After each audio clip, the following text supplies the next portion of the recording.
Yo guys, Delirious Sanity here today, and today I've got an interesting special little video for you, and it is, what are the consequences of having mods? I have tested probably 300, maybe 400 mods. There are over 200 on my website, not website, YouTube channel, website, same thing. So basically, I have tested almost every good mod. I have experienced almost everything you can experience within mods. And so I'm going to go through, and consequences aren't always bad. Some are good. But basically, I'm going to go through what are the pros and cons of having mods.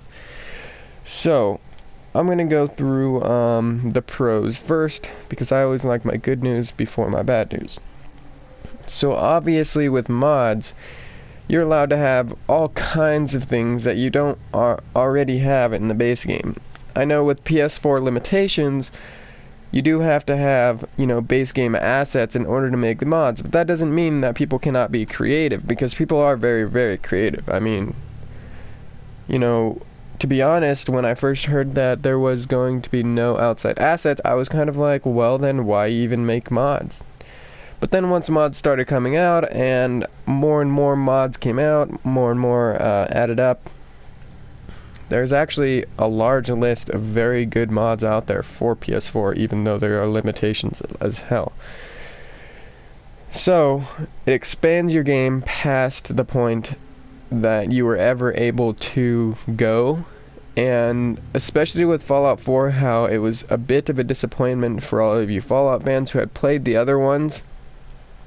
I do think that mods really, tied the knot and made it a good Fallout. Even though it wasn't a great Fallout, it was at least a good one with all the Seasons Pass and mods and everything else. You could actually enjoy the game farther than just a few playthroughs. There are mods, that allow you to have XP, that allow you to have unlimited ammo, caps, whatever you want. If you don't want it to be a cheating game, then there are quest mods. There's mods that add like legendary weapons that you wouldn't normally get. Basically, mods are going to add anything that you don't already have that you and or a mod author can think of and make. You can make mods, I can make mods, we all can make mods, and we can make some interesting mods at that. So let's go over to the cons side. There are a lot of them. Unfortunately, before somebody comments, obviously you knew what you were getting into when you first downloaded mods. It told you basically, A, it's going to disable trophies, and B, that you're using them at your own risk. And that is true. But as far as I'm concerned, everything I do in my life is at my own risk.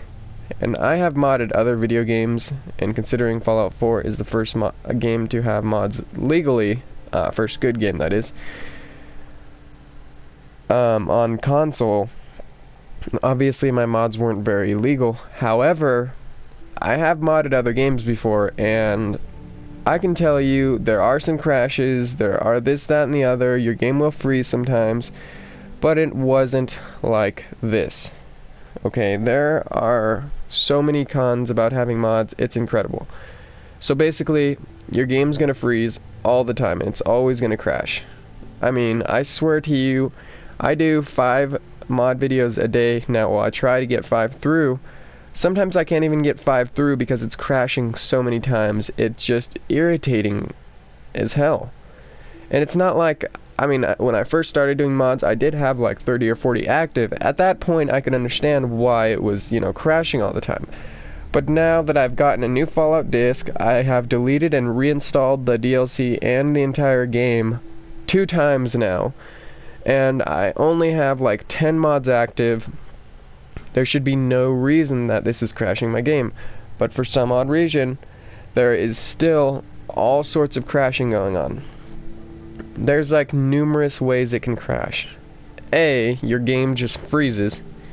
You can't press the PlayStation button, you can't close the application, you can't turn off your PlayStation, nothing is working. So you have to unplug your PlayStation, which is terrible for the PlayStation itself, and then you plug it back in and it updates itself and you can start again. The second way, which is the most popular way that it will almost always crash, is basically it will do that blue screen, it will say error, blah blah blah, and it will basically ask you to report it if you want to, but most people don't. So basically you'll just exit out and start the game again. The third way, which is the worst way, that I figured out today, and it's happened one other time, which this one is terrible. I don't know why it would happen, but basically you'll be in the middle of your game, whatever, and then all of a sudden black screen. Literally, TV black. You can't press anything that will do anything. You can't press the power button to turn off your PlayStation. You cannot do anything. The only thing you can do is unplug your PlayStation, which once again is terrible for the health of your PlayStation, and update the game. And it doesn't even ask you if you want to report that kind of screw up. It makes you report it, and the more detailed you are in the paragraph or in the sentences that they ask you to write, the better, because they do try and fix this stuff. Some more cons other than just your game freezing, because obviously that's gonna happen. Basically, a lot of mods add like skins to something or settlements that are really detailed or whatever, you know. That will make your frame rate drop a whole lot. I can guarantee you that one will happen. Whether it's a running mod that allows you to sprint faster, your frame rate will drop. Whether it's reskins to your guns, your frame rate will drop. Whether it's custom paint for power armor, your frame rate will drop. Some settlements will make your frame rate drop. Some like mods that have nothing to do with colors or going faster in the game. Just like one that I used, for example, is one that added a bunch of clothing to the game that is hard to find, like legendary clothing. For some odd reason, that made my frame rate drop massively when I was in Sanctuary, but nowhere else. I don't know why that happens, because I'm a coder, but I'm not like a really in-depth programmer. I don't know everything, so I don't know exactly why that would happen. But it will happen. Your frame rate will drop if you use a bunch of mods. The other thing that could happen, and possibly has already happened to you, is your game will basically... So I'm gonna kind of start off in the beginning, what starts to happen, and then what ends up happening after using them even more after what that happens. Okay, so I'm gonna tell you from my own experience, and I've also had many people comment on my videos about their games doing the same thing. Similar thing at very least. So basically, what will start happening is your game will crash eventually. You know, every once in a while it'll crash, and you'll notice like maybe once every 3 days it crashes or something like that. Okay, and so you continue to play, you continue to download more mods, you're enjoying, you know, your game and whatnot, and then you'll notice that it starts to crash like once every day, and then you're like, okay, this is getting a little bit annoying. So you continue to play, and then you will start noticing that it crashes like literally once every hour or two, and it's getting really irritating at that point. And then you'll realize that when you try to start your game, it's crashing immediately. As soon as you start your game up, it's crashing. And you're wondering what the hell. And there are multiple fixes to that. Like, for example, when my game was doing that, what I would do is I'd put my disc in, I'd turn my PlayStation completely off, not in rest mode, but completely off, then turn the console back on and click the game, and it wouldn't crash, but it would crash eventually once I was playing.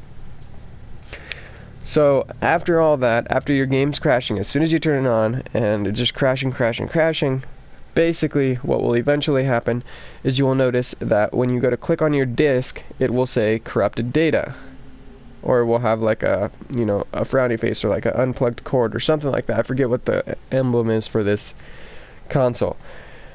So basically you're thinking at that point like, well, this is fucked. And so you can do everything in your power. You can delete your DLCs, reinstall them, delete the game, reinstall it, delete your modded save data, delete everything, and redo it.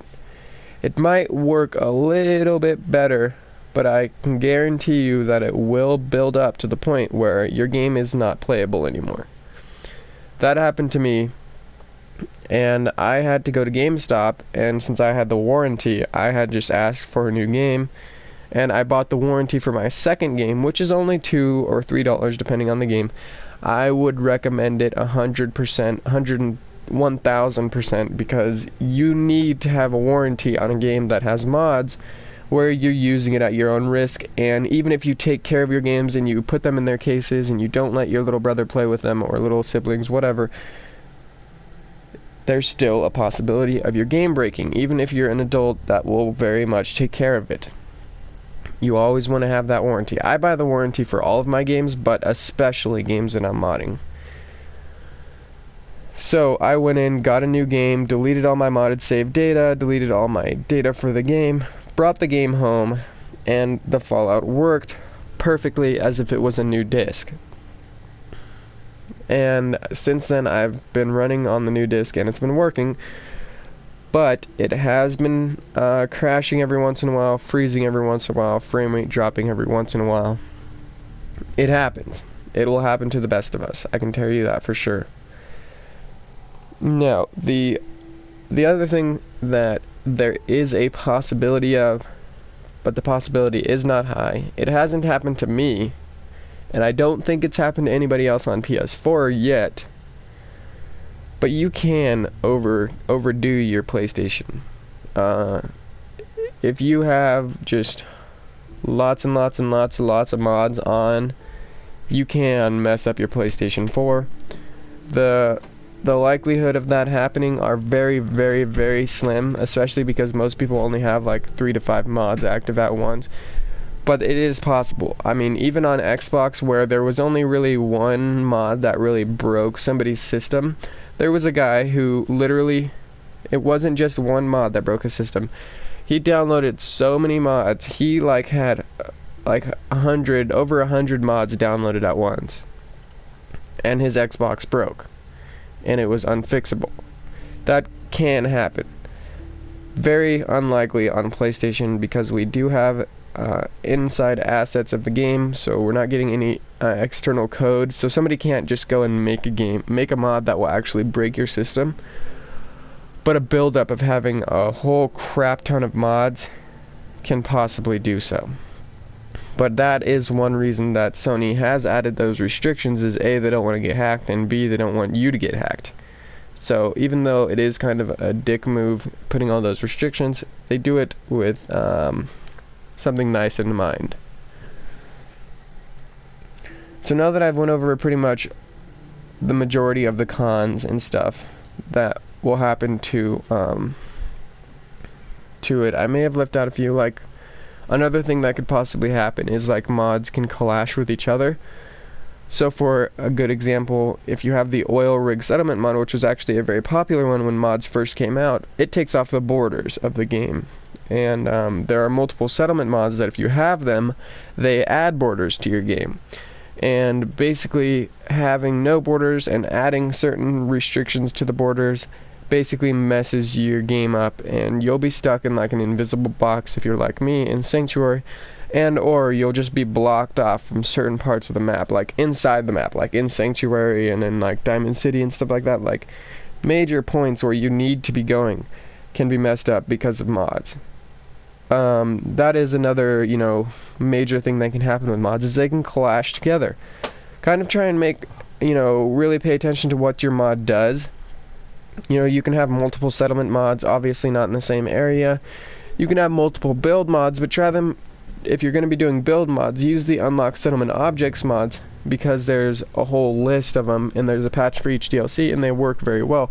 But if you start using other build mods with unlock settlement objects, they don't work so well because they clash with each other. Same with, mods that print you ammo or XP or whatever making guns, whatever you're going to be doing it for.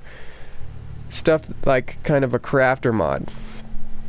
You want to use the UCO clothing overhaul, because if you use any other one which is not as good, then you'll go to use them together and it will clash and it won't work well. So just try and pay attention to your mod, and try not to have two mods that do the exact same thing and or similar things and or opposite things, because you'll have collisions there and it won't be good for your game at all.